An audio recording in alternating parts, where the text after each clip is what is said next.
Todavía recuerdo el aroma del perfume de mi madre en la sala aquella noche, intenso y floral, casi disimulando la tensión que flotaba en el aire. Tenía 18 años y estaba de pie, con la mochila medio cerrada, esperando a que alguien dijera que la discusión había ido demasiado lejos. En cambio, la voz de mi padre cortó el silencio como un cristal. «Nos estás frenando, Karina. No nos vuelvas a llamar».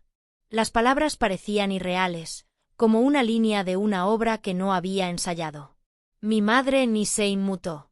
Se cruzó de brazos, apretó los labios y miró más allá de mí como si ya me hubiera ido.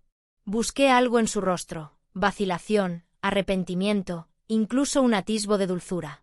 No había nada. Quería discutir, recordarles los años que intenté ser la hija que querían, buenas notas, cenas tranquilas, sin problemas. Pero allí, me di cuenta de que no importaría. Su decisión ya estaba tomada mucho antes de esta noche. Caminé a mi habitación, con las piernas temblorosas, y empecé a empacar. Una sola bolsa de lona fue todo lo que pude llevar, vaqueros, suéteres y un libro de bolsillo desgastado que no soportaba dejar atrás. La casa estaba demasiado silenciosa, solo se oía el crujido de las tablas del suelo bajo mi peso. Nadie me seguía. Nadie me detenía. Al salir, la noche de Nebraska me abofeteó con su frío seco. Mi aliento se convertía en nubes blancas mientras caminaba por el camino de entrada, con la casa familiar brillando tras mí como si perteneciera a desconocidos. No sabía a dónde ir, solo que no podía quedarme. Al día siguiente encontré un estudio, con paredes tan delgadas que se oía a los vecinos pelearse a través de ellas. La alfombra estaba manchada y el radiador traqueteó toda la noche. Trabajé por turnos en una tienda de comestibles, empaquetando productos hasta que me dolía la espalda, luego limpié oficinas fuera del horario laboral solo para poder pagar el alquiler. Por la noche, yacía en la estrecha cama, mirando el techo agrietado. El silencio me oprimía hasta que las lágrimas me nublaron la vista. El sonido de la vida ajena, risas a través de las paredes. Los pasos sobre mí intensificaban la soledad. Me dije a mí mismo que no me derrumbaría, que encontraría una manera de seguir adelante, incluso si ya no tenía a nadie a quien llamar familia. Esa noche fue la primera lección sobre cómo vivir en soledad y marcó el inicio de 10 años de silencio que darían forma a todo lo que vendría después. Los años transcurrieron, uno tras otro. Cada uno marcado no por hitos familiares, sino por la ausencia. Al principio, intenté contactarlos. Les envié tarjetas de cumpleaños, paquetes navideños e incluso cartas manuscritas llenas de novedades sobre mis clases y las pequeñas victorias de mis 20 años. La mayoría regresó sin abrir. Los sobres llevaban el sello de volver al remitente. La visión de mi propia escritura regresando a mí era peor que cualquier maldición. Para el segundo año, dejé de esperar respuesta. Aún así, no podía evitar marcar su número en días festivos, solo para oír el timbre hueco antes de que contestase el contestador. Me sentaba con el auricular pegado a la oreja, imaginando qué diría si alguien contestaba. Finalmente, colgué sin dejar mensaje. Mientras tanto, sus vidas continuaban. Lo veía en fragmentos en el periódico local o en las redes sociales a través de conocidos en común, mis padres sonriendo en galas benéficas, celebrando aniversarios con copas de champán a juego, posando frente a la casa que habían remodelado después de que me fui. Parecían una familia a la que nunca le había faltado una pieza. No me mencionaron. Ni una sola vez. Entonces, me volví hacia adentro. Yo también trabajaba, a veces con 3 trabajos a la vez, dependienta de supermercado, camarera de restaurante y conserje nocturno. Los sueldos eran bajos, pero ahorraba todo lo que podía. Las clases nocturnas llenaban las horas en las que el agotamiento amenazaba con devorarme. Estudié negocios y contabilidad, creyendo que el conocimiento podría ser mi salida del ciclo. Los cumpleaños transcurrían con un trozo de tarta comprada, que comía solo en mi apartamento. Las mañanas de Navidad implicaban trabajar turnos extra mientras las familias hacían la compra o viajaban. Aprendí a encontrar consuelo en las pequeñas cosas, una sonrisa amable de un extraño, un libro usado que tenía notas de otra persona en los márgenes, el orgullo silencioso de pagar el alquiler a tiempo. 10 años se construyeron a partir del silencio y la tenaz supervivencia. Cada una agregó resiliencia sobre la herida abierta que mis padres habían dejado. Y en algún lugar de ese silencio, él. Los cimientos de la persona en la que me convertiría se fueron formando poco a poco. Ocurrió casi por casualidad.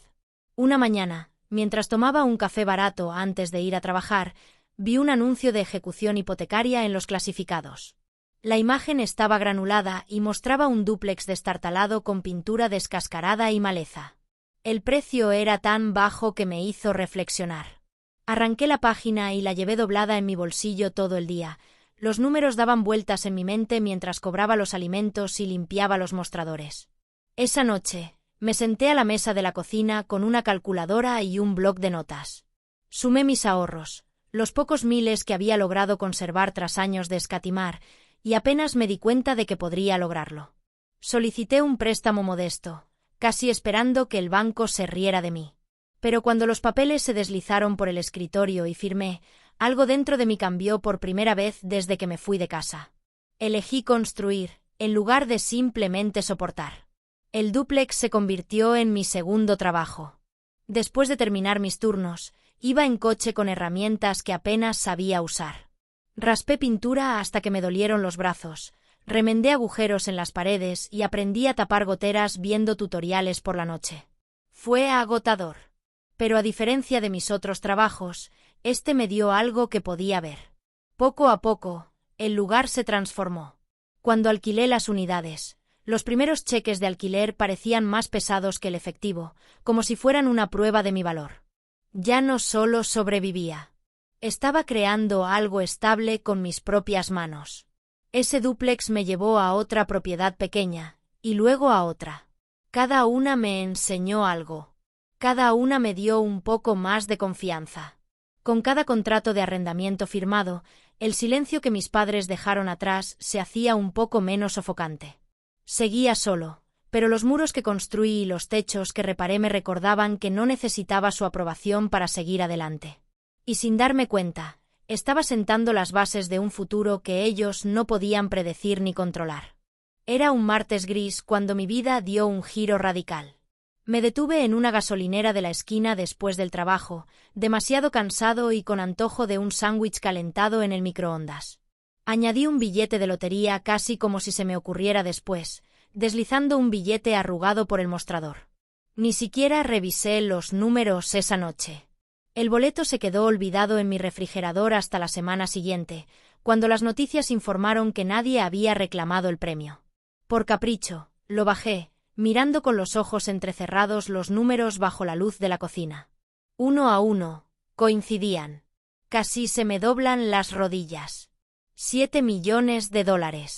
Durante un largo momento, me senté en el suelo, con el billete temblando en mis manos y el zumbido del frigorífico llenando el silencio. Pensé en todas las noches que había sobrevivido a base de café y determinación, en los dúplex que había remendado con manos sangrantes, en los cumpleaños que había pasado sola, y ahora esto. Pero años de vivir al límite me habían inculcado la disciplina. No salí corriendo a comprarme un coche de lujo ni una mansión. En cambio, llamé a mi banquero. Hablé con un abogado. Y diseñé los planes con el mismo cuidado con el que calculé el alquiler de ese dúplex.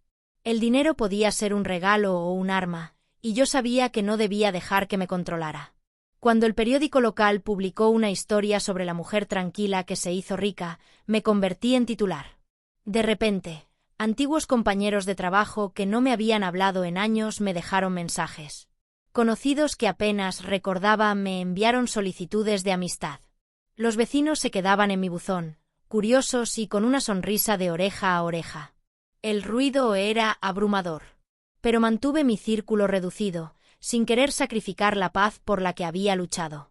Una noche, mientras me sentaba a tomar el té, sonó el teléfono. Casi dejo que salte el buzón de voz hasta que miré la pantalla. El nombre me dejó congelado donde estaba sentado. Mamá. Las letras brillaban en marcado contraste, como si hubieran estado esperando todos estos años el momento adecuado para aparecer nuevamente. Levanté el teléfono, con las manos repentinamente frías, y presioné responder.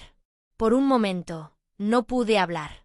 Escuchar su voz después de 10 años fue como ser arrastrado de vuelta a otra vida, una que creía haber enterrado. Karina, dijo mi madre con dulzura, con un tono ligero y ensayado. Te hemos extrañado muchísimo. Las palabras fueron pronunciadas como si la última década hubiera sido un simple malentendido, como si no hubiera pasado todas las vacaciones solo, como si ella no me hubiera dado la espalda cuando más la necesitaba. Sostuve el teléfono contra mi oreja, calmando mi respiración. A continuación se escuchó la voz de mi padre, firme pero casi alegre. Hemos estado hablando y creemos que ya es hora. Se acerca el Día de Acción de Gracias. ¿Por qué no cenas con nosotros? La familia debería estar junta. La palabra familia atrapado en mi pecho, amargo y pesado. Casi me río. En cambio, dije, qué curioso que llamarás justo después de que el periódico publicara mi artículo. Hubo una pausa, solo lo suficiente para confirmar lo que ya sabía. Entonces la risa de mi madre se derramó, quebradiza y forzada. Ay, cariño, no seas tonta. Te habríamos llamado de todas formas. Es que, bueno, era el momento adecuado. Me recliné en mi silla y miré fijamente el techo. 10 años de silencio. Y ahora, sin más, querían que volviera a su mesa. Podía sentir el viejo dolor tirando de mí, la parte de mí que todavía quería el abrazo de una madre, la aprobación de un padre. Pero por encima de todo eso había algo más fuerte: precaución, claridad y el acero que había ganado con tanto esfuerzo.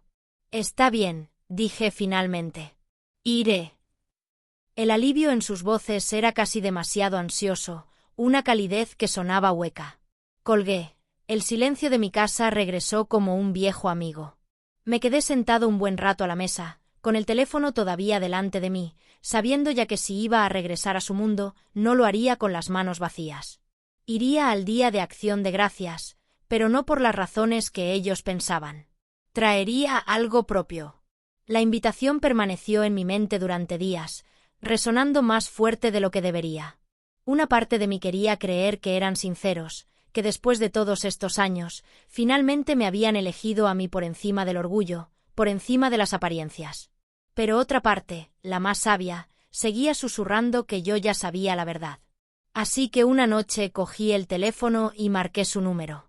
Mi corazón se aceleró, pero mi voz se mantuvo firme. Mamá, papá, comencé, he estado pensando en el Día de Acción de Gracias y necesito ser sincero. El dinero de la lotería casi se acabó. Hubo un silencio en la línea, de esos que hablan más fuerte que las palabras. Seguí adelante, haciendo que mi mentira sonara frágil y creíble. Me metí en algunas inversiones arriesgadas, trading online, criptomonedas. Creí ser más inteligente de lo que era. Lo que me queda apenas cubre mis gastos. La voz de mi padre llegó primero, plana y entrecortada. ¡Qué lástima! De verdad que sí. Pero quizás sea mejor que no vengas este año. Céntrate en ti. No hay necesidad de estresar a nadie. Mi madre corrió tras él, con un tono falsamente comprensivo. Sí, cariño. Deberías cuidar tu salud. Estas cenas pueden ser abrumadoras, y no queremos que te sientas avergonzada. Esperemos a que las cosas mejoren. Cerré los ojos y dejé que las palabras se asentaran como piedras en mi pecho.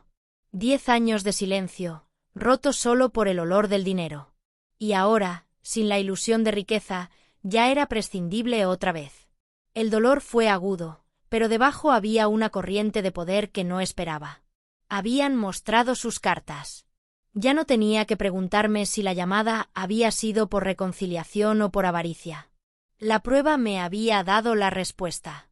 Ya veo, dije suavemente, con voz tranquila aunque me ardía la garganta. Gracias por ser honesto. Terminamos la llamada rápidamente, como si nunca hubiera habido una década de espera detrás de ella. Dejé el teléfono y me quedé sentado en silencio, con una extraña mezcla de dolor y satisfacción recorriendo mi cuerpo. Habían confirmado todo lo que temía y al hacerlo, me dieron algo que antes no había tenido: certeza. Y con la certeza llegó la decisión de mirar más profundamente, para ver exactamente lo que habían estado ocultando todos estos años. Después de esa llamada, no pude dejarlo pasar. Sus palabras no dejaban de darme vueltas en la cabeza. No solo el rechazo, sino la indiferencia con la que me ignoraron en cuanto creyeron que el dinero se había esfumado.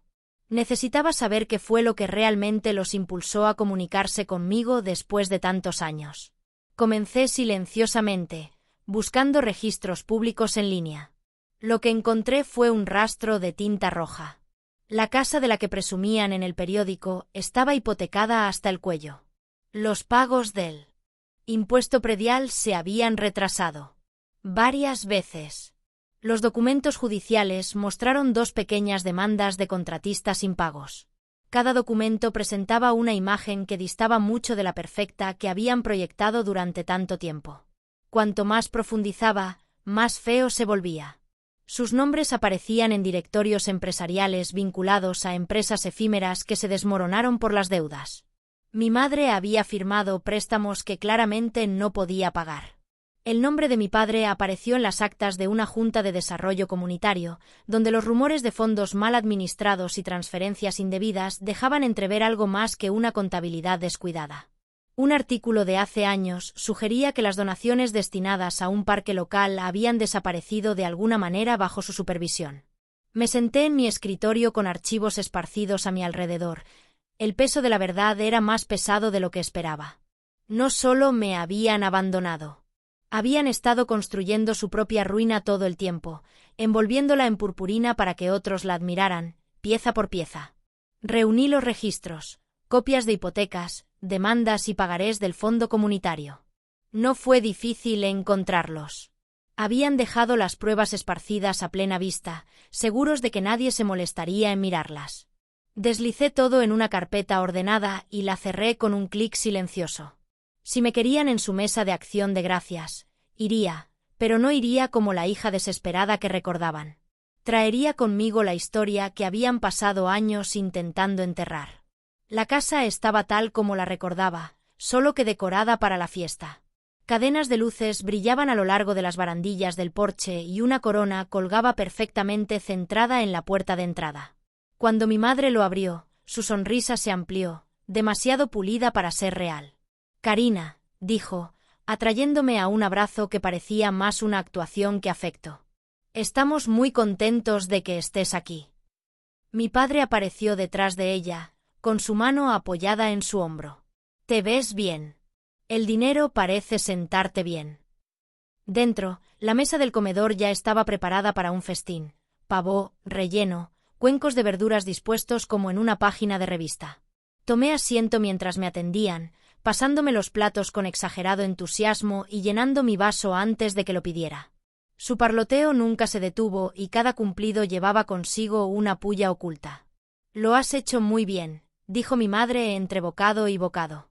«Mucho mejor de lo que esperábamos entonces. Imagina lo que podrías hacer si tuvieras una verdadera orientación», añadió mi padre. «Siempre supimos que tenías potencial, pero eras demasiado terco para seguir consejos». Sonreí cortésmente, dejando que las palabras pasaran. La comida continuó, cada plato tenía una falsa calidez, pero a medida que se retiraban los platos y aparecía el postre, llegó el cambio. Mi madre dejó el tenedor y juntó las manos. «Karina, queríamos hablar contigo sobre algo importante». Mi padre se inclinó hacia adelante y bajó la voz. «La verdad es que estamos pasando por un mal momento. Nada que no podamos arreglar». «Claro, pero con tu ayuda iría más rápido». Contuve la respiración. «Esperando». «Necesitamos $200.000», dijo rápidamente mi madre, como si se estuviera arrancando una venda. «Para calmar las cosas, para salvar a la familia. Puedes hacer eso por nosotros, ¿verdad? Al fin y al cabo, somos familia». Sus ojos estaban fijos en mí, hambrientos y expectantes, como si toda la velada los hubiera conducido a ese único momento. Metí la mano en mi bolso y coloqué una carpeta sobre la mesa, deslizándola hacia ellos. La charla se calmó y las miradas se movían entre ellas y la sencilla cubierta de Manila. «¿Qué es esto?», preguntó mi padre con voz cautelosa.